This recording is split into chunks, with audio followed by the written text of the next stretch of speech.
Without further ado, I'll let my colleague Raj Burman take over to introduce what we do at Techfugees, and thank you, everyone. Thank you, Louise. Delighted to be here. I'm Raj Burman, CEO of Techfugees. On behalf of our global community, a very warm welcome for joining us today. Today's a really special day. Not only is it the 21st day of the 21st week of the 21st century, we are actually celebrating World Refugees with the launch of Tech Down Borders. We have an amazing lineup of global community representatives from across the world. But without further ado, let me take a brief moment just to kind of share some context as to why we are all here today and the real purpose of what we do at Techfugees. We live in an unfair world that doesn't present equal opportunities for all, that marginalizes people from not having equitable access, particularly for digital access to information, education, health, work, and inclusion. There's been a lot of work on the ground by major institutions, but throughout history and for generations past, the nature of forcefully displacement has happened for many reasons, as we know, due to conflicts, due to war, persecution, and now even climate change is the big concern.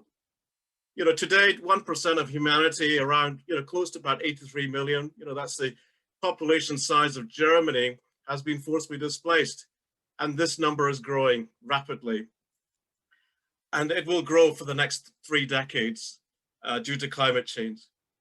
But you know what? Nobody really wants to be forcibly displaced. And being a refugee is really an experience that nobody wants to have by choice. It is an experience that can happen to you, me, or anyone.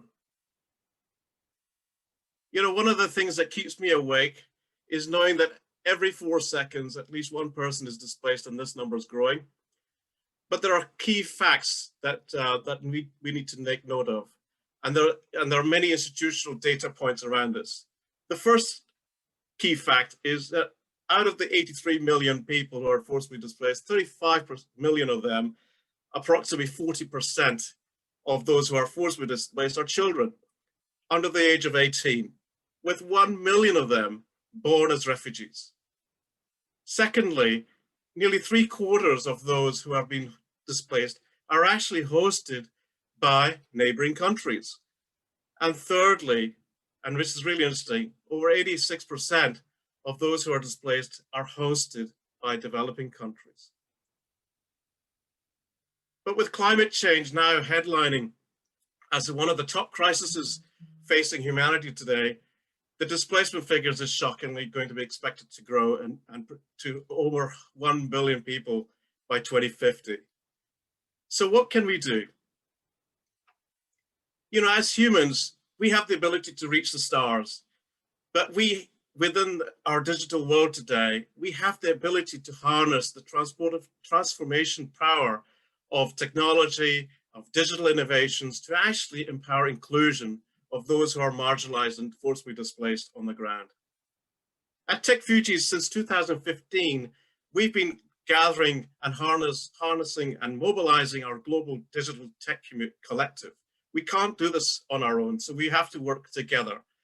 And together with our volunteering community worldwide, we empower displaced inclusions and innovations with responsible innovations that we've learned and provide insights to elevate those unheard, unseen, displaced voices to the forefront to kind of promote their human rights. So today we're celebrating enrichment with World Refugees with the launch of Tech Down Borders, the crowdfunding campaign. We're so excited to bring you today some great representatives from our global community from Lebanon, from Uganda, from Kenya, Nigeria, and France, where you're going to hear some of the local initiatives on the ground that empower displaced inclusion. Inclusion in terms of providing equitable access to information, education, health, and work. Humanity really does matter. But we do need your help and to scale these initiatives. And together we are stronger to kind of break down all the divide to make a real difference to those who are displaced and leave nobody behind. So without further ado, I'd like to hand over to my colleagues to walk you through the rest of the agenda. Thank you.